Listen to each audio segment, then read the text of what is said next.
Estamos na semana do aniversário de Pelé, né? Temos jogos na rodada para falar, temos muitos assuntos assim quentes, mas estamos na semana do aniversário do Pelé. Aliás, eu vou fazer uma manobra aqui e daqui a pouquinho eu mostro. O Pelé teve um passaporte leiloado em Londres. Foi o meu amigo Edson Nassimbene, que trabalhou comigo na produção quando eu fui correspondente lá, que me mandou uma foto desse passaporte. Ele foi leiloado, claro, um passaporte vencido do Pelé. E tem a data de nascimento de hoje, quer dizer, de um dia como hoje, só que em 1940, né? 21 de outubro. Mas o aniversário do Pelé é no dia 23, né? Então é evidentemente só uma curiosidade. Eu vou ter que fazer outra daquelas que eu tinha que ter feito antes, preparado e tal, mas eu vou dar um jeitinho aqui de copiar a imagem e mandar pro celular do programa, que também chegou nessa operação resgate, e aí eu mostro essa, enfim, diferença de data no nascimento do Pelé, mas estamos prontos para celebrar o aniversário dele na sexta-feira, dia 23 de outubro. Para mim é muito difícil esquecer o aniversário do Pelé, porque era o dia também do aniversário do meu avô Guilherme. Então essas coisas ficam na sua cabeça, né? Você guarda, meu saudoso avô Guilherme. Bom, o Pelé é hoje tema de uma reportagem / artigo do Jornal Globo, né? É uma reflexão sobre o que o Pelé representou fora de campo, especificamente na questão racial. Vamos mostrar aí essa reportagem que o Globo publicou, é a primeira página do Caderno de Esportes de hoje. O gênio e a raça, posições de Pelé sobre racismo, refletem as mudanças do esporte e da sociedade. Isso me chamou muito a atenção e nós vamos botar no papo o Marcelo Carvalho, do Observatório da Discriminação Racial no Futebol, porque me lembrou um argumento que sempre aparece nos debates que a gente tem sobre posicionamento de atletas, e o Marcelo tem uma visão.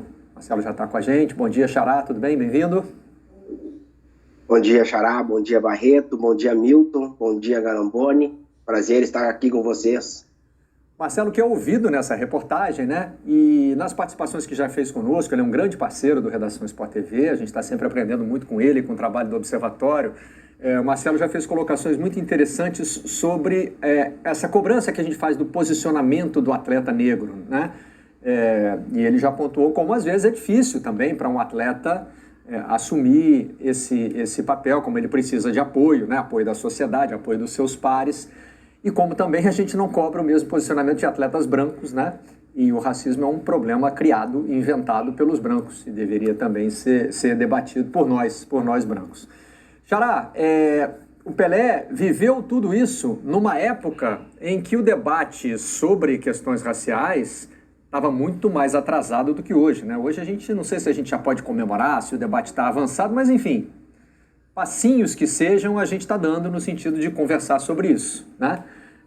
Nos anos 60 e 70, quando o Pelé viveu o auge da sua carreira, a situação era bem diferente e, sinceramente, sempre me incomoda quando alguém usa como argumento assim: ah, mas o Pelé naquele tempo era chamado de crioulo, era chamado de negão, ele não se incomodava e ninguém se incomodava. É meio que a gente que decide que ele não se incomodava, né? Diante de uma situação, na verdade, social que era ainda mais constrangedora do que já é hoje. E dizer que ele não se incomodava também é como você disse, é tirar do contexto, né? Porque depois Pelé dá uma entrevista dizendo que sofreu racismo, que diversas vezes foi chamado de macaco, de crioulo, então ele sabia o que estava acontecendo. O que a gente precisa analisar é o contexto da época. Vivíamos numa ditadura militar, vivíamos no auge do mito da democracia racial, né? Daquela venda que o Brasil era o país da democracia racial. Então, um posicionamento do Pelé quanto a essa questão era algo que a gente, enquanto sociedade, gostaria muito. Mas do contexto da época, era muito difícil para ele esse posicionamento.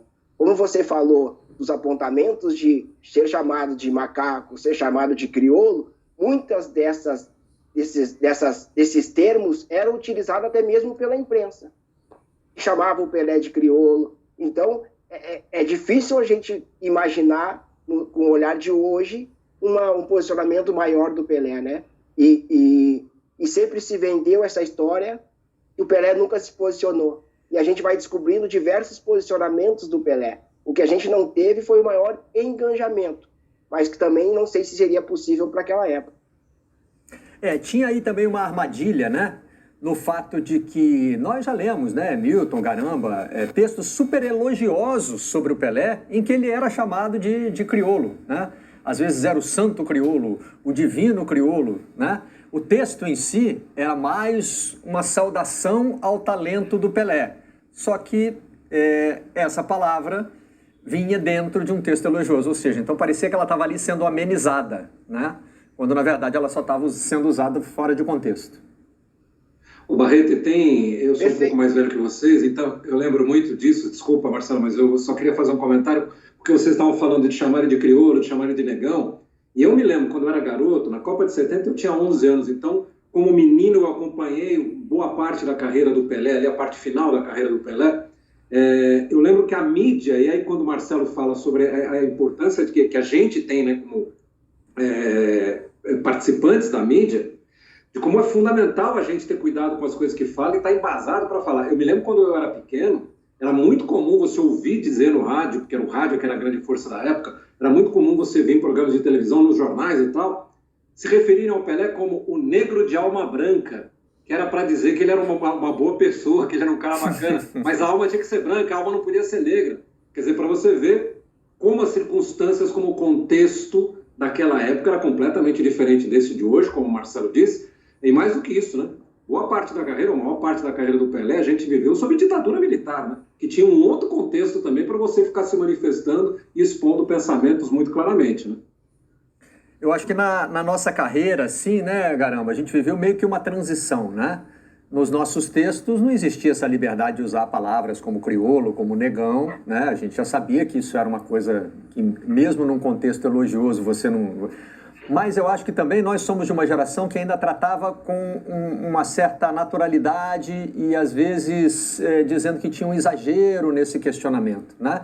As coisas vão realmente acontecendo aos poucos na sociedade e é importante que o questionamento continue até para que a gente possa acelerar um pouquinho o ritmo dessa mudança. Mas acho que nós participamos de uma época em que as mudanças talvez pudessem ter sido mais aceleradas. Você tem esse ponto de vista também, Garamba? Bom dia, Marcelo. Pois eu às vezes eu me pego... Qual? Marcelo. Mas eu acho, às vezes, eu me incomodo um pouco quando a gente tem essa visão de perdoar o passado, sabe? Assim, não, mas naquela época... Era porque normal. se a gente fizer uma pesquisa... porque se você fizer uma pesquisa, naquela época também tinha muita gente progressista já lutando contra os preconceitos, contra a intolerância. Então, assim, eu acho que não não, mas ali estava tudo claro para ter a percepção de que algo está errado. E a questão do contexto que o Marcelo Carvalho fala também, é curioso, porque a gente vive entrevistando os antigos companheiros, né, do Pelé no Santos, por exemplo, Pepe, e eles falam, né, eles usam o artigo, né, o crioulo, né, o negão, como se ele fosse assim, o único soberano disso e tal. E que me parece, ali tem um contexto, o Marcelo pode me corrigir ou não, ali tem um contexto de carinho, né? Um carinho no sentido assim, de respeito e de nada pejorativo.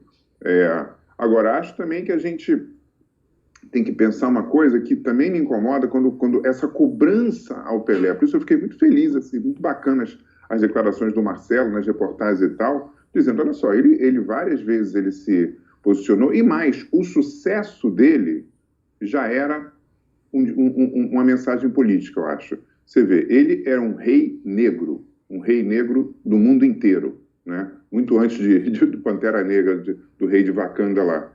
Então, assim, isso já era uma mensagem absurda. Olha, vocês estão reverenciando, entendeu? Um gênio negro. Então, isso eu acho que já foi muito forte. E a outra coisa também que me incomoda, hoje é o dia dos incômodos. Por que se cobrar de Pelé esse ativismo mais efetivo e não cobrar dos outros, inclusive dos brancos, né? A gente hoje fala, não basta não ser racista, você tem que ser antirracista. Então todo mundo tinha que estar envolvido, não só o Pelé. Por que só o Pelé? Eu acho que no caso do Pelé, até eu tenho um trecho final da reportagem aqui para ler na sequência, porque vai muito na linha do que o Garamba está dizendo e faz uma boa transição para a coluna do Tostão hoje, que celebra o Pelé como o maior jogador de todos os tempos.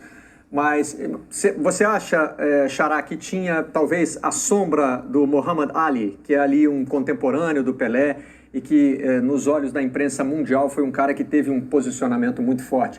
E eventos também, né, como o pódio dos 200 metros nos Jogos Olímpicos de 1968, em que o Tommy Smith e o John Carlos fizeram o gesto dos Panteras Negras.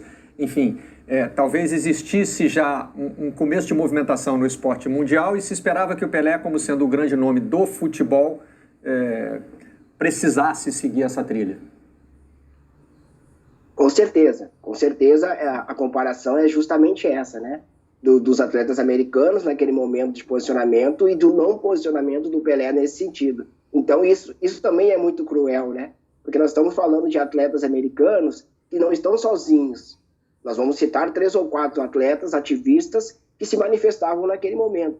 E se a gente vai trazer para o Brasil, a gente coloca de novo, né? Todo o peso de uma manifestação em cima do Pelé. E foi bem colocado o que você disse, porque geralmente a gente vai cobrar a questão racial em cima do atleta negro e não em cima das pessoas brancas que cometem o racismo, né? Silvio Almeida já colocou isso muito bem. Nós não somos especialistas em racismo, nós somos pessoas que sofrem com racismo. Então, tem todo esse contexto.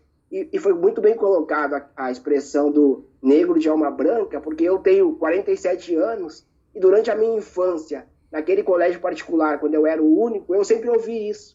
E isso era uma coisa que, naquele momento, para mim, parecia um elogio. E se a gente for parar para pensar, hoje é extremamente depreciativo. Eu não sou um negro de alma branca, eu sou um negro de alma negra. Eu sou um negro. Então, trazer isso, né, de novo, a gente vai trazer um contexto de 1970 para 2020. E aí é cruel demais. E é preciso lembrar que o Pelé, quando faz a transição de jogador para se tornar um empresário, ele diz isso. Eu gostaria que agora o mundo conhecesse o outro cidadão. Aquele cidadão empresário, aquele cidadão de negócio. Nisso, ele está botando um posicionamento na questão racial. Ele está dizendo para o mundo, olha, vocês me enxergaram até hoje como um atleta, como jogador de futebol, mas agora eu, Pelé, homem negro, vou me tornar um gestor, vou me tornar um homem de negócio. E ele acaba sofrendo todo o racismo, né? Porque ele, a partir daquele momento ele acaba que começa a história do Pelé a ser recontada. Algumas pessoas começam a questionar o Pelé. Então é isso, o posicionamento existiu, mas claro, o posicionamento possível naquela época, naquele regime que o mundo vivia, ou aliás, o Brasil vivia. A frase final que eu quero destacar aqui deixa eu só pegar o nome completo aqui, Angélica Basti, autora do livro Pelé, Estrela Negra em Campos Verdes. Ela é jornalista e a frase que ela disse que foi escolhida para fechar a reportagem é: a gente precisa dar ao Pelé o lugar que ele merece. É preciso reler sua história com os olhos que a história, e aí a primeira história está com H minúsculo, a segunda com H maiúsculo, que a história nos oferece não apenas com base nos posicionamentos dele. Ele é um mito dentro do futebol e esse mito é um homem negro com todas as suas complexidades. A gente só pode fazer, né, Xará, um exercício de imaginação para tentar visualizar o que seria a carreira do Pelé com ele se posicionando. Será que ele teria o mesmo reconhecimento que teve? Acredito que sim, porque, né, no esporte acaba que a questão técnica ultrapassa barreiras. Mas a gente vê, por exemplo, o que o Ali, já citado aqui, teve que enfrentar.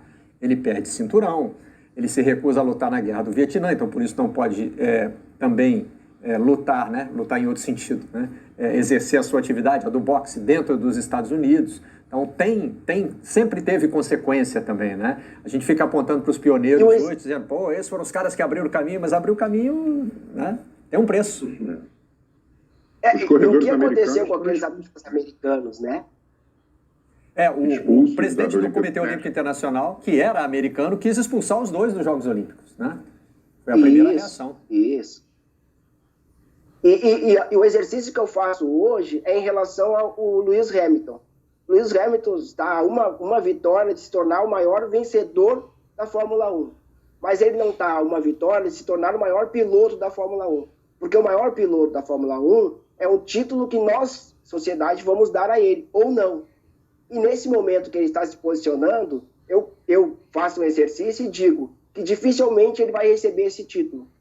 Porque ele está se posicionando contra todo esse sistema, principalmente da Fórmula 1, que é extremamente embranquecido e que dificilmente vai dar a Lewis Hamilton esse lugar. Então, se a gente fizer um exercício, em 2020 nós vamos estar nesse conflito. Aí, se a gente reportar para 1970, a década de 70 é muito mais cruel, né?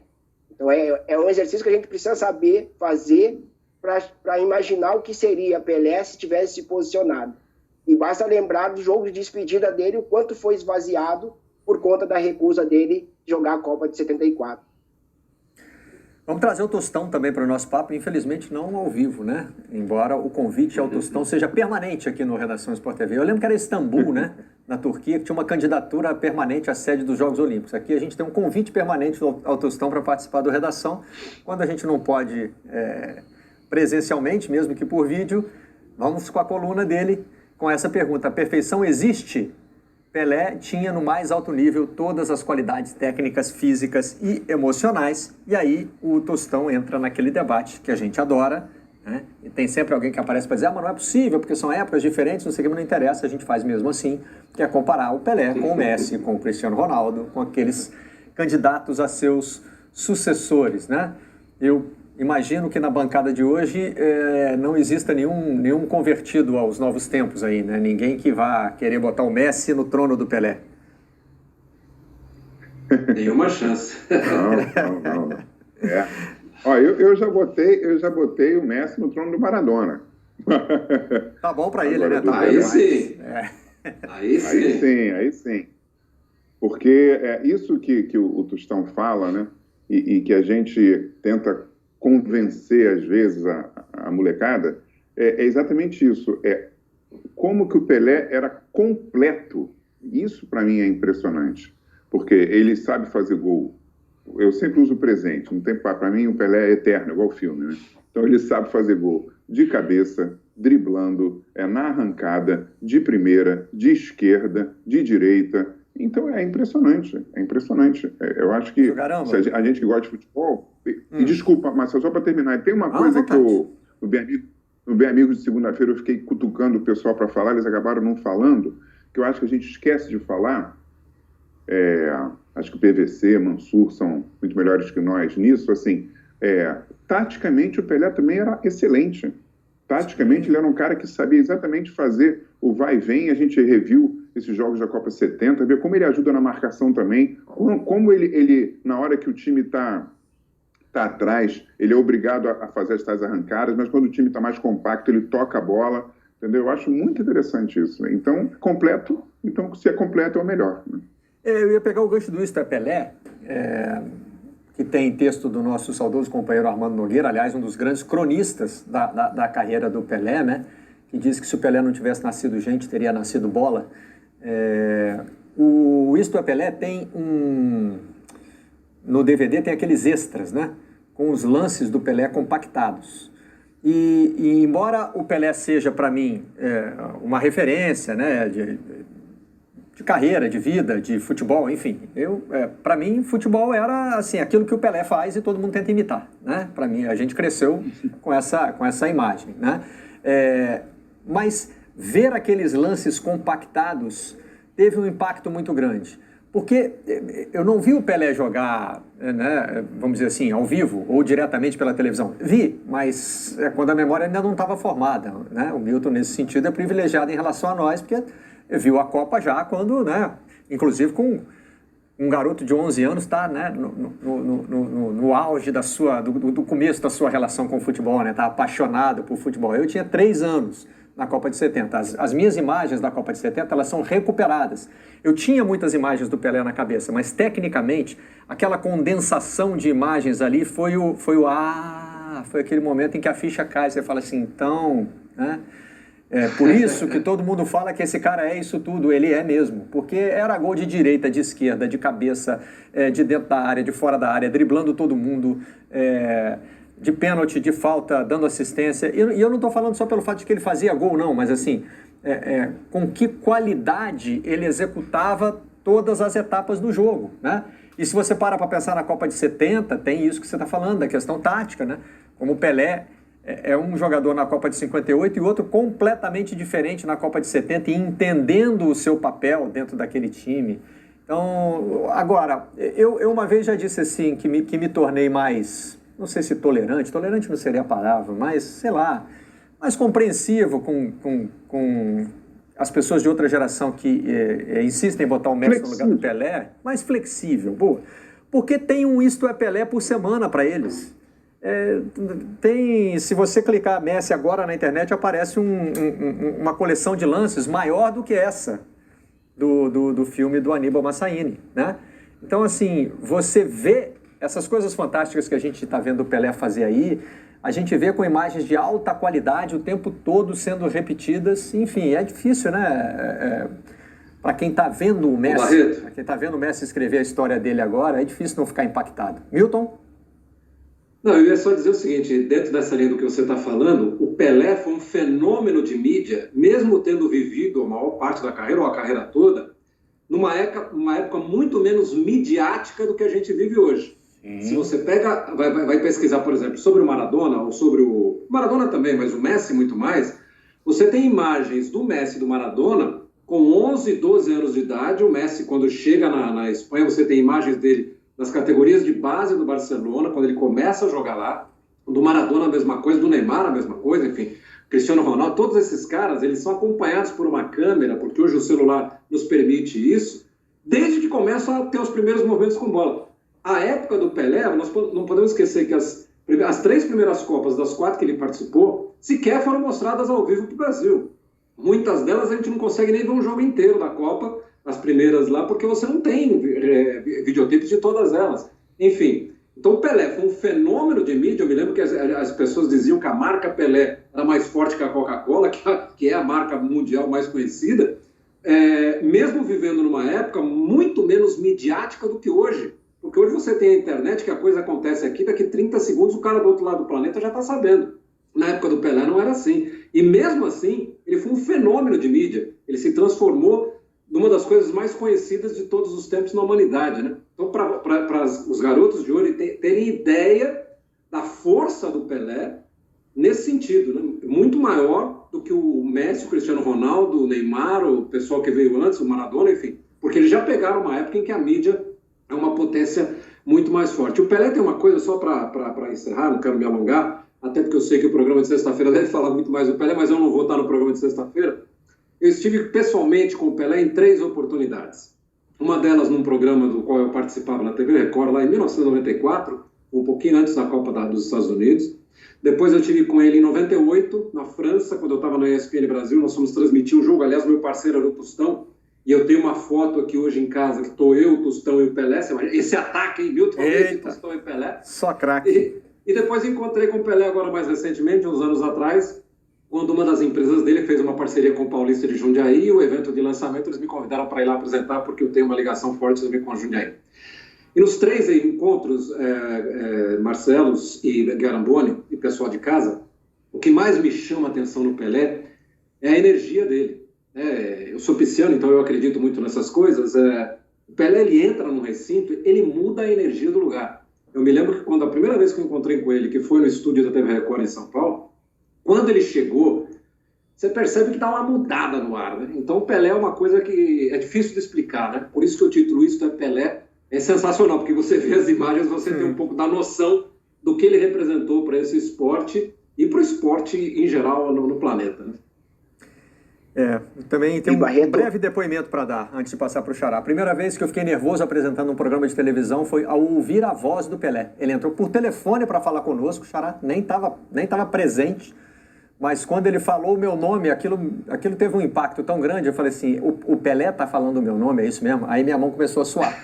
A primeira vez que eu tive, provavelmente uma palpitação. E aí, para relaxar um pouco, falei com ele. Falei, Pelé, desculpa, mas assim, ao ouvir a sua voz, minha mão imediatamente começou a suar, então posso estar nervoso ao fazer essa entrevista. Diga, Xará. Não, e aqui, nas falas, tem 2 coisas muito importantes que foram apontadas, né? Esse jogador completo, esse personagem do futebol é negro. Isso. E a outra questão, esse fenômeno de mídia, como bem apontou o Milton, é negro. E isso tem um reflexo muito grande para a sociedade negra brasileira, para a sociedade mundial. Então, mesmo sem uma palavra do Pelé, existe uma referência dele, existe uma representatividade muito forte para nós negros, né? Eu não vi o Pelé jogar, mas o meu sonho de garoto era ser o Pelé.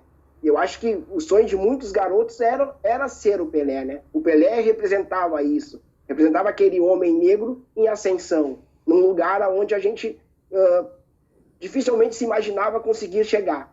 Então eu acho que isso é muito importante, quando a gente falar de Pelé, lembrar disso, né? E lembrar também que faz parte de todo o pacote a gente apontar algumas falhas do Pelé para que ele não se torne esse ser completo, né? Não se torne esse Deus que a gente possa idolatrar, porque ele também é negro. E sendo negro, a gente vai precisar apontar a sociedade, alguns erros dele, para não dar a ele, Pelé, um homem negro, esse papel tão fundamental na construção da sociedade brasileira. Nenhum homem passa 80 anos em cima da terra sem desagradar alguém. Alguém tem que não gostar de alguma coisa que o Pelé fez, né? Até para dar um pouco de normalidade para a existência dele, né? Que é tão extraordinária. Bom, sobre o Pelé jogador, tem homenagem também no GE. Globo. Essa, como já destacamos, é uma semana de homenagens. O título é Tem que Reverenciar e são 8 momentos marcantes em que o rei do futebol teve atuações destacadas, se tornando também esse fenômeno de mídia que o Milton citou aí, né? E acho que vale destacar também, Milton, que o Pelé fez isso passando a carreira quase toda no Brasil, né? Teve 3 anos depois nos Estados Unidos, jamais passou pelo futebol europeu. Então tem vídeos aqui da Copa de 70, do gol de placa, lembrando que o gol de placa não existe mais em imagem, né? Eu fiz uma reportagem sobre isso. Era filme na época que se usava e esse filme foi recortado do começo até o fim, o gol de placa. Alguém tem essa relíquia aí guardada ou sumiu com ela, mas enfim, o gol de placa foi roubado mesmo, né? E aqui são alguns até dos momentos que a gente já mostrou aí, né? Momentos do Pelé pelo Santos, pela seleção brasileira e a história famosa de que ele parou uma guerra na África, né? Para a gente fechar, eu vou cumprir a minha promessa. Está aqui, ó, a foto do passaporte do Pelé, enviada pelo meu amigo Edson Nassimbene. Vocês vão ter que perdoar o tiozão da internet aqui. Posso me arriscar a virar? Vai dar certo? Acho que não, né? Não resolveu nada. Porque a página tá, na foto a página tá de lado, mas eu vou tentar aumentar, bem no ponto onde está o 21 ali, ó. Deu para perceber, né? Local de nascimento, Três Corações, Minas Gerais, data 21/10/1940. Provavelmente tinha um erro aí nesse passaporte do Pelé, novinho aqui na foto, ó. Essa relíquia foi leiloada em Londres. Estamos chegando ao fim desse primeiro bloco, um bloco de homenagem e acho que de um debate também muito enriquecedor sobre a figura do Pelé. E eu agradeço muito a participação do Marcelo Carvalho para iluminar esse debate. Valeu, Xará! Eu que agradeço e confesso que se a tua mão suou quando você falou com o Pelé, a minha suou agora por estar falando com o Milton Garamboni, contigo. Que isso, a gente vai desenvolvendo. A minha principalmente também. por estar falando de... e principalmente estar falando de Pelé e poder agradecer ele por tudo que ele fez para a sociedade. Muito legal, foi muito bom ter você Marcelo, aqui. Posso falar uma coisa? Atrapalhando tudo. Aproveitando o Milton aqui, que vai falar é verdade ou não é. A gente sempre viu as reportagens do famoso gol que o Pelé não fez, né? Que são 3 lances incríveis na Copa de 70, né? Ele tenta fazer do meio de campo, depois a cabeçada no Gordon Banks e o drible do Mazurkiewicz. Mas eu acho que esquecem um. Para mim não são 3, são 4. Que ninguém faz também. Que é no mesmo jogo em que eu acho que é o Mazurkiewicz que bate o tiro de meta e ele tenta fazer o gol de primeira. Sensacional. Sensacional. Pô, Esse então lance são 4. também Vamos quatro. rever os números. Inesquecível. São 4. Tetra. Bom, vamos para o intervalo.